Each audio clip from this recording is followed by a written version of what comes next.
오늘 읽은 본문의 말씀을 가지고 이제는 내 차례입니다. Now is my turn이라고 하더라고요. 영어로 그죠? 맞나요, 스기사님?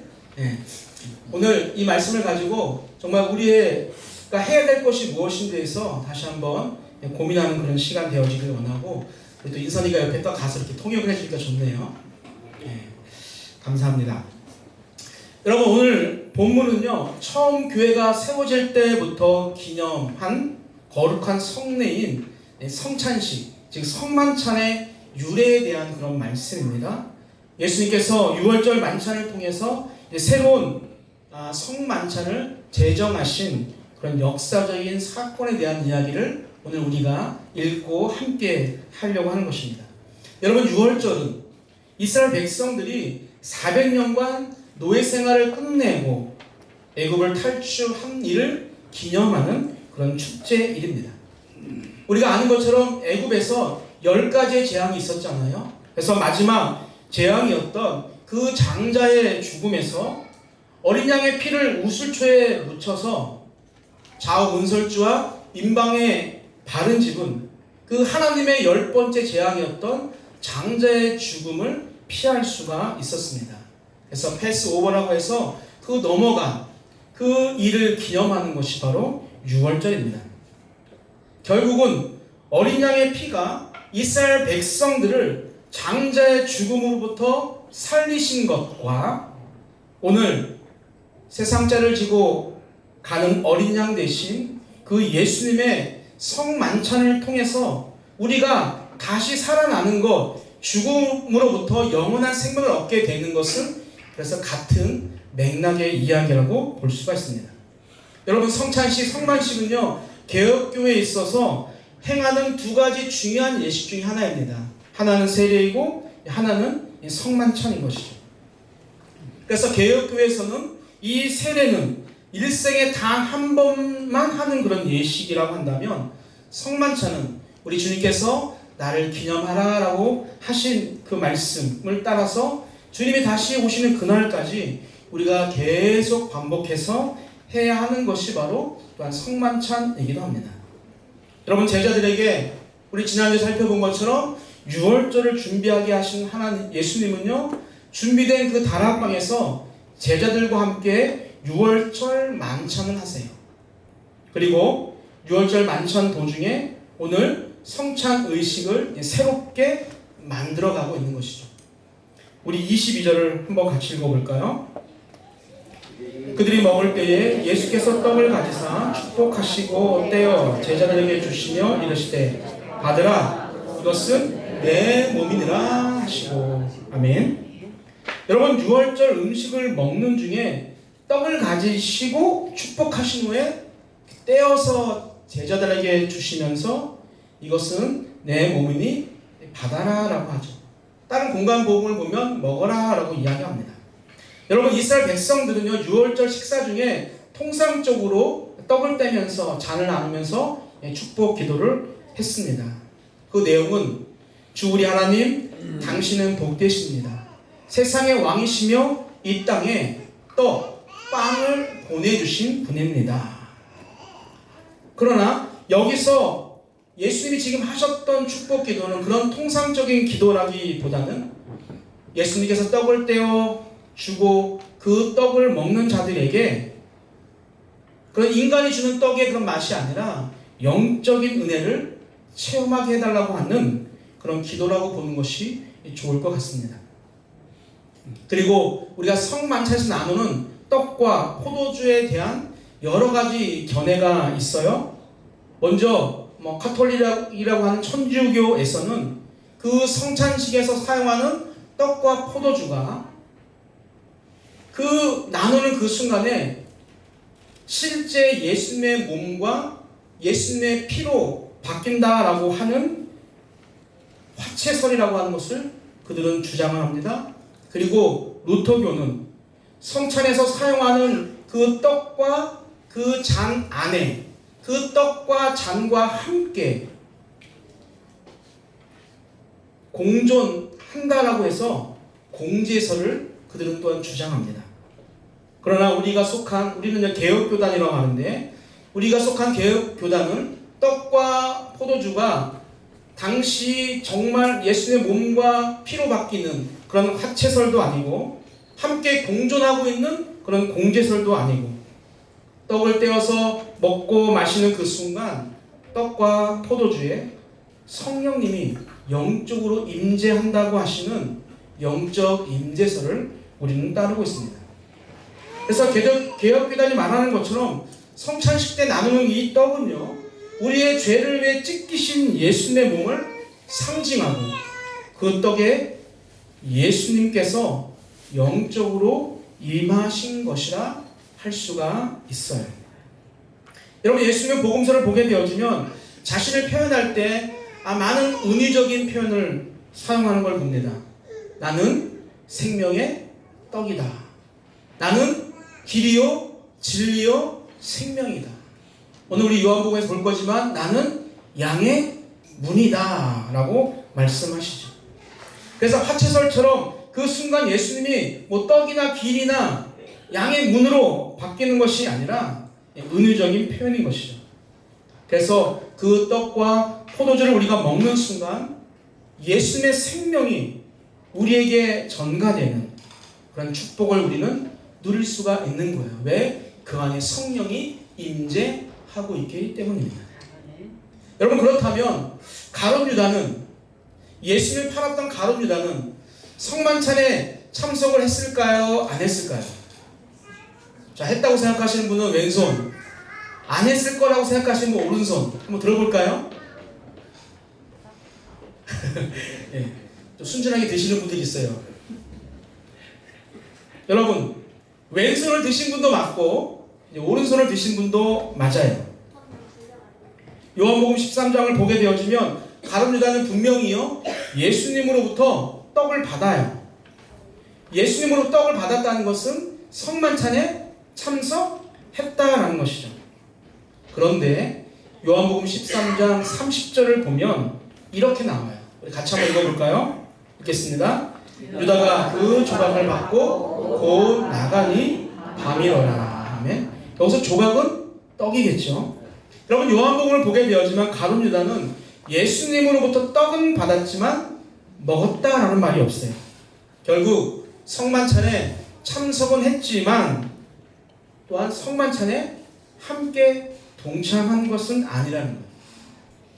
여러분, 산돌교회는 부활절과 추수감사절 1년에 2번 우리가 성찬식을 합니다.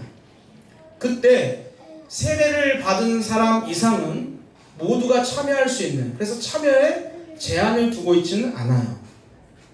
그러나 우리가 아는 것처럼 누구나 성찬식에 온전히 참여할 수 있는 것은 아니라는 것을 우리가 알아야 합니다. 몸은 있어도 마음은 다른 곳에 가 있기 때문이에요. 여러분, 가룟 유다가 그렇습니다. 은 30에 팔기로 한 그 가룟 유다의 마음에 사단이 들어가게 되어지고 그 마음이 이미 어디에 가 있어요? 콩밭에 가 있는 거예요. 그래서 온전한 성만찬을 가룟 유다는 하지 못했습니다. 여러분, 그렇게 예수님께서 떡을 떼어 주시며 자신의 몸이라 하신 그 예수님께서 이제는 무엇을 들어서 잔을 들어 감사 기도를 하시고 제자들에게 주어서 다 마시게 하십니다. 그리고 이렇게 말씀하세요. 24절입니다. 함께 읽겠습니다. 이르시되 이것은 많은 사람을 위하여 흘리는 나의 피 곧 언약의 피니라. 아멘. 여러분, 예수님이 제자들에게 주어 마시게 한 잔은 다름 아닌 예수님께서 십자가에서 흘리실 그 피를 상징하는 것입니다. 예수님은 그래서 그 피를 언약의 피라라고 하세요. 그리고 다른 공간 복음을 보면 새 언약이다 라고도 말씀하십니다. 그리고 예수님이 주신 이 잔은 다 마셔야 돼요. 우리가 마가복음에 나오지 않지만 다른 공간 복음을 보면 그 앞에 접속사가 나오는데 헬라어로 가르라는 게 나와요. 그래서 왜냐하면 이유는 그런 뜻이에요. 왜 마셔야 하냐면 그 이유는 많은 사람을 위해서 흘리는 피, 내 새 언약의 피이기 때문에 마셔라 라고 지금 예수께서 말씀하시는 것이죠. 여러분, 지금까지 하나님과 이스라엘 백성들 간의 그 언약이 동물의 그 희생과 핏뿌림이었다고 한다면 이제 이후로는 예수님의 피가 그것을 대체하는 정말 역사적인 그런 현장이라고 할 수 있어요. 그래서 그 피를 마시지 않으면 우리는 예수님과 아무런 관계없이 살아가는 사람들일 수 있습니다. 여러분, 많은 피를 위하여, 많은 사람을 위하여 흘린 피라는 것은요, 오늘 이제 목요일이에요. 이제 내일 금요일이면 예수님께서 십자가에 달려 죽으신단 말이에요. 그래서 그 피는 지금 다음날 십자가에서 흘리신 예수님의 피를 말합니다. 이미 예수님은 마가복음 10장 45절에서 많은 사람의 대속물로 죽으실 것을 말씀하신 적이 있어요. 여러분, 대속물이라고 하는 것은요, 동등한 가치를 지불해서 어떠한 사람을 어떠한 의무나 어떠한 속박으로부터 풀어준다는 뜻을 가지고 있습니다. 그것이 대속물이라는 거예요. 즉, 구원을 말하는 것이죠. 여러분, 예수님의 죽음으로 우리를 대속하셨습니다. 우리를 대속하시기 위해서 동등한 가치였던 누구? 예수님의 몸을 지불했으니까 여러분의 가치는 어떤 가치예요? 예수님의 가치인 것이죠. 이렇게 하면 뭔가 좀 이렇게 내가 막 존귀해 보이죠? 여러분, 반대로 한번 생각해 볼까요? 우리의 죄가 얼마나 큰지 그 존귀하신 예수님의 가치가 아니면 우리의 죄를 대속할 수 없는 거예요. 그럼 아까랑은 좀 반대죠? 내가 무엇인가 좀 위대한 것 같은데 나는 그만큼 예수님이 없이는 조금도 살아갈 수 없는 그런 무지막지한 죄를 짓고 살아가고 있다는 것을 우리가 또한 기억해야 합니다. 여러분, 예수님의 그 십자가의 죽음 외에는 이 세상에 우리의 죄를 대속할 것이 아무것도 없다는 거예요. 여러분, 이제 예수님께서 그렇게 새 언약을 맺으셨기 때문에 유대인이나 헬라인이나 여자나 남자나 또 자유인이나 종이든지 예수님을 믿고 예수님을 구주로 시인하면 우리 모두는 다 죄 사함을 받고 구원을 얻게 되는 거예요. 그런데 24절을 다시 보면 예수님의 피 흘리심은요, 많은 사람을 위한 것이다 고 이야기해요.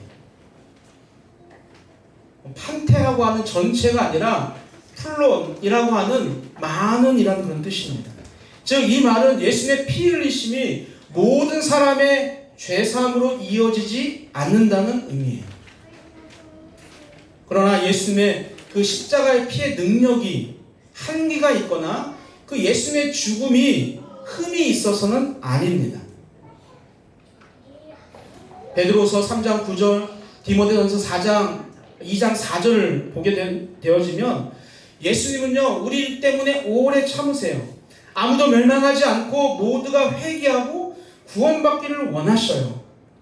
모든 사람이 진리를 아는 데까지 이르기를 원하시는 것이 바로 예수 그리스도입니다. 그러나 우리 로마서 배우신 분들, 로마서를 보면 아는 것처럼 1장 28절에 어떻게 나와요? 사람들이요, 하나님을 마음에 두는 것을 싫어해요. 즉, 하나님을 인정하지 않는 자들처럼 구원을 거부하는 자들 때문에 결과적으로 예수님의 십자가에 흘리신 그 보혈의 피는 모두를 위한 대속 제물이었지만 어떻게? 그 효력은 예수를 믿고 따르는 많은 사람들을 구원하는 효력을 갖게 되었다는 거예요. 쉽게 표현하면 우리 어머니들 많으신데 우리 어머니들이 새벽같이 일어나서 그 자녀 출근하는 자녀, 등교하는 자녀를 위해서 정말 엄청나게 많은 재료를 가지고 엄청나게 맛있는 밥을 만들어 놓았는데 자녀나 아들이 똑같죠. 자녀나 남편이 어떻게? 죽자고 안 먹고 그냥 가는 거랑 같아요.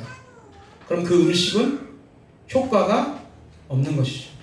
지금 예수님의 십자가의 죽음이 그렇다는 거예요. 예수님의 십자가의 죽음은 모든 인류를 구원하기에 충분하지만 그 중에 하나님을 거부하는 자들에게는 효력이 있다 없다? 없다는 것이죠. 여러분, 예수님은 잔을 나누신 후에 포도나무에서 난 것을 하나님 나라에서 새 것으로 마시는 날까지는 다시는 마시지 않겠다라고 25절에서 말씀하시죠. 여러분, 총신대학교 신학과 교수 중에 이제 신현우라는 교수님이 있습니다. 그분은 25절을 이렇게 해석해요. 하나님 나라에서 새 것으로 마시는 날까지 다시는 마시지 않겠다라고 말씀하신 그 예수님께서 15장을 보게 되어지면 십자가에 달리시기 전까지는요, 포도주를 정말로 마시지 않아요. 그런데 예수님께서 십자가에 달리신 후에 보면 한 사람이 해변에 신 포도주를 적셔서 갈대에 꿰어서 예수님에게 그 포도주를 마시게 합니다. 15장 36절 보면. 그것을 통해서 그 교수님은 예수님께서 다시 포도주를 마셨다라고 보고, 예수님께서 마가복음 1장을 시작하면서 하나님의 나라가 가까이 왔다고 선포하셨는데, 그 선포하신 대로 하나님의 나라가 언제? 예수님의 십자가의 고난 가운데 임했다라고 그렇게 해석을 하시기도 합니다. 이 책을 읽지 않았으면 제가 그냥 이 본문을 쉽게 넘어갈 것 같은데, 읽었기 때문에 그냥 넘어가기가 좀 찝찝한 거예요. 왜 이게 유튜브로 나가는데 제가 이상한 얘기를 하면은 또 안 되잖아요. 그래서 제가 가지고 있는 모든 마가복음, 마태복음, 관련된 누가복음, 또 고린도전서의 모든 주석집을 다 찾아보았는데도 그 부분에 대해서는 아무도 언급을 한 사람이 없어요. 아무도 언급 안 했다는 것은 어떤 뜻인가요? 네, 난해 구절인 거예요. 아무도 모르는 거예요. 그래서 성경 지식이 좀 많다라고 평상시에 막 자랑했던 목사님들 있잖아요. 그 목사님들에게도 좀 메일을 보내보고 톡을 보내보고, 그리고 제가 배웠던 신대호 교수님에게도 이렇게 이야기하는데 이것이 맞습니까? 라고 제가 카톡을 보냈는데, 그분들의 질문을 보면 그냥 두루뭉실한 거 있죠. 시원하지 않아요. 화장실 갔다가 그냥 나온 듯한 그런 느낌. 그래서 제가 저번에도 말씀드렸던 것처럼 성경은 무엇으로 해석한다? 성경은 성경을 해석한다라고 하는 그 생각을 하고 다시 보니까 너무 쉬운 답이 나왔어요. 오늘 본문과 같은 이야기를 기록하고 있는 마태복음 26장 29절은 이렇게 기록합니다. 같이 읽어볼까요? 그러나 너희에게 이르노니 내가 포도나무에서 난 것을 이제부터 내 아버지의 나라에서 새 것으로 너희와 함께 마시는 날까지 마시지 아니하리라 하시니라. 아멘. 여러분, 마태가 기록한 너희와 함께 마시는 날까지 마시지 않겠다라고 하는 이 말씀과, 또 마가복음과 마태복음에서 동일하게 기록하고 있는 하나님의 나라에서 마실 포도주는요, 새 것이라고 분명히 말씀하세요. 헬라어로 카이노스라는 거예요. 어떤 뜻이냐면 질적으로 완전히 다른 거예요. 전대 미문의 것을 카이노스라고 합니다. 그리고 지금 우리가 읽은 것처럼 분명히 예수님은요, 너희와 어떻게? 함께 마시겠다고 하셨는데, 기본적으로 이 말씀과도 배치가 되어지고, 그리고 새 것이라고 하는 전대 미문의 포도주와도 배치되어지고 있기 때문에 예수님께서 지금 제자들 앞에서 새 것으로 다시는 마시지 않겠다고 하신 그 이유로 지금 2000년 동안 우리 예수님은 마시고 계시다가 안 마시고 계시다? 안 마시고 계시다라고 보는 것이 저는 맞다라고 생각합니다. 저는 그렇게 해석을 했어요. 그래서 예수님도 마셨는데 우리도 좀 마시면 안 됩니까? 라고 하시는 분들은 딱 2000년만 참아라. 2000년만 더 참으시고 그 후에 한번 우리 보자고요. 예수님하고 얼마나 맛있게 먹을지만. 여러분, 예수님이 그렇게 6월절 만찬을 성만찬으로 새롭게 제정하신 그 예수님께서 6월절 식사를 마무리하는 네 번째 장, 그 6월절 식사 동안에 4번의 포도주를 마셨다 하더라고요. 그래서 4번째 잔을 마신 후에 제자들과 함께 찬미하고 감람산으로 가셨죠.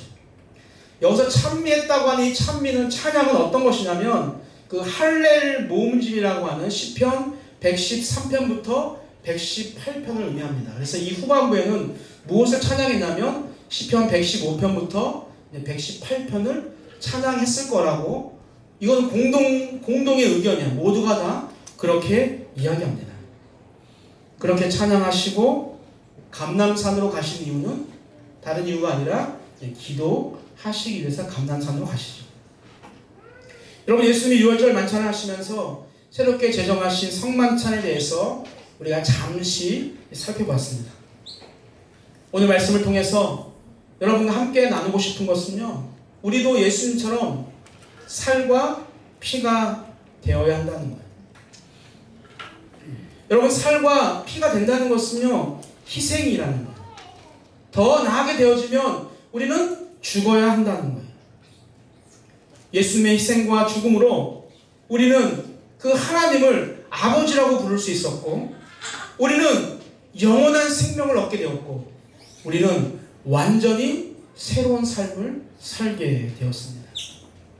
이제는 누구 차례? 내 차례. My turn. 내 차례인 거예요. 여러분, 이제는 우리 차례입니다. 어떻게 하면 그러면 우리는 예수님이 먼저 가신 그 희생과 죽음의 길을 우리가 걸어갈 수 있을까요? 첫 번째는요, 영광의 자리에 연연하면 안 된다는 거예요. 영어로 써놨는데 안 읽어줄래요? 인생이 다 얘기해주고 있으니까. 여러분, 예수님은요, 희생을 위해서 영광의 자리를 버리고 이 땅에 오셨어요. 여러분, 세상은 정말 조그만 회사 대표 자리도 내려오려고 하지 않는 것이 인간의 본성입니다. 그런데 예수님은 그것과는 비교할 수 없는 그 높고 위대한 하나님의 보좌를 버리고 이 땅에 인간의 몸으로 오셨어요. 마구간에. 사랑하는 성도 여러분들, 여러분들이 내려오고 싶지 않은 자리는 무엇이 있습니까? 목사님, 저는 이 자리만은 꼭 정말 고수하고 싶습니다. 그 자리를 예수님이 하늘 보좌를 연연하지 않으시고 버리셨던 것처럼 교회 공동체와 가족 공동체를 위해서라면 연연하지 않고 내려오시길 주님의 이름으로 축복합니다. 아멘. 여러분, 내 것을 손에 꼭 쥐고 희생한다라는 것은 거짓이에요. 내 것을 하나도 포기하지 않고 희생한다는 것은요, 진심도 아니고 조금도 희생할 마음이 없다라는 것이에요. 작은 것도 포기하지 않는 사람은 절대로 남을 위해서 희생할 수 없습니다. 우리가 교회에서 잘 버리지 못하는 것 중에 하나가 바로 목사, 장로, 권사, 안수집사라고 하는 직분이에요. 그래도 내가 목사인데, 그래도 내가 장로고, 그래도 내가 사모고, 그래도 내가 안수집사인데 라고 하는. 여러분, 그러나 그 직분은요, 하나님의 일을 하기 위해서 맡겨주신 역할의 그냥 다른 이름일 뿐이에요. 우리 모두는 다 성도예요. 거룩한 무리들인 것이죠. 만약에 그 직분을 나를 위한 영광의 자리라고 느끼면 절대로 안 된다는 거예요. 내가 이 목사 안수 받기 위해서 얼마나 많이 고생했는데, 내가 이 직분을 받기 위해서 얼마나 교회를 선신하고 내가 고생을 했는데, 이제 좀 편한 마음으로 이 자리를 누려야지. 혹시 그런 마음이 생기게 되면 절대로 청소할 수 없고 절대로 남을 섬길 수 없지요. 영광이라고 생각하는 그 직분을 가진 나는요, 나의 우아함을 유지해야 합니다. 그죠? 그리고 다른 사람이 나를 섬겨주어야 하는, 나는 섬김을 받아야만 하는 사람이라는 생각을 지울 수가 없다는 거예요. 여러분, 제가 먼저 그 자리를 내려놓겠습니다. 강단을 내려오는 순간 뭐 지금도 그렇지만 똑같이 밥 먹고 청소하고 봉사하고 하겠습니다. 아멘. 네. 아멘. 네. 여러분 바쁘다고 카페 가서 새치기 하지 않겠습니다. 줄을 서서 기다리겠습니다.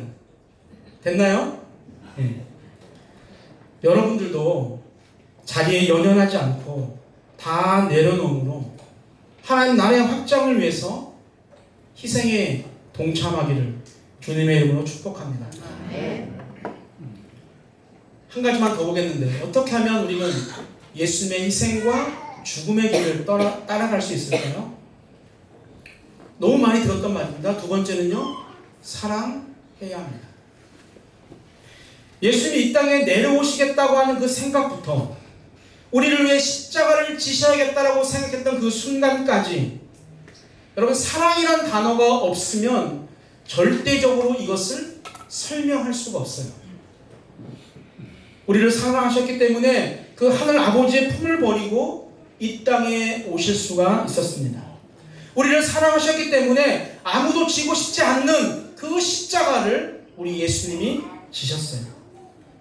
우리를 사랑하셨기 때문에 하나뿐인 목숨을요 조금도 아깝게 여기지 않으셨어요. 지금도 우리를 사랑하시기 때문에 우리의 기도 소리에 귀를 기울이고 계시고 지금도 우리를 너무나 사랑하시기 때문에 우리의 예배를 받기 위해서요 늘 우리 주님이 먼저 준비하고 계십니다. 부모가 자녀를 키우면서 엄청난 희생을 합니다. 먹지 못하고 또 때로는 잠도 못 자고 때로는 자녀들 때문에 남 앞에서 무릎을 꿇기도 합니다. 눈꺼풀이 천근만근 내려오는데도 불구하고 그 피곤함 속에서 그 자녀를 사랑하는 마음 때문에 먼 곳까지 차량으로 매주 운행하는 사람도 있습니다. 여러분, 내 행복보다 자녀가 어떻게 하면 행복하게 살 수 있을까를 늘 고민하는 것이 부모예요. 왜 부모들은 자녀들을 위해서 희생을 할까요? 왜 자녀들 때문에 자신의 삶을 누리지 못하고 희생할까요? 나중에 나이가 들어서 그 자녀의 덕을 보고 싶어서 그런가요? 혹시 내가 죽으면 장례 치러줄 사람이 없어서 내가 자녀들에게 그렇게 희생할까요? 아니면 자녀가 잘 되어야지만이 내가 남 앞에서 떳떳하게 설 수 있기 때문에 그럴까요? 곰곰이 생각해 보니까 그런 것은 아닌 것 같아요. 다른 이유를 아무리 찾아보아도 결국은 사랑이라는 단어로밖에 설명할 수가 없어요.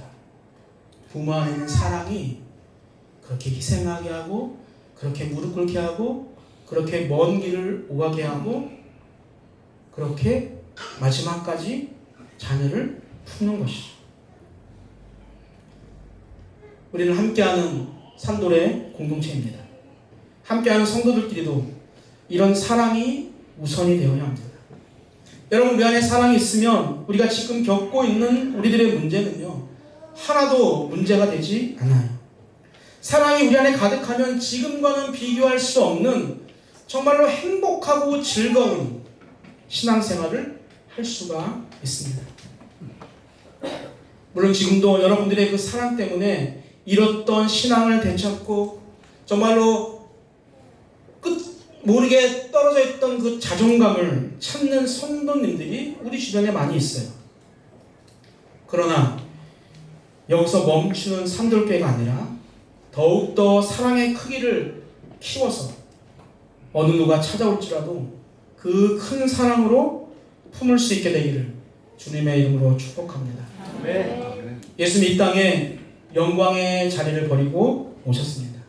인간의 몸을 이 땅에 오셔서 사랑으로 우리를 위해 희생하시고 죽으셨어요. 그 크신 사랑을 받은 사람들이 바로 우리입니다. 그 사랑 때문에 영원한 생명을 얻게 된 사람이 바로 나예요. 이제는 내 차례입니다.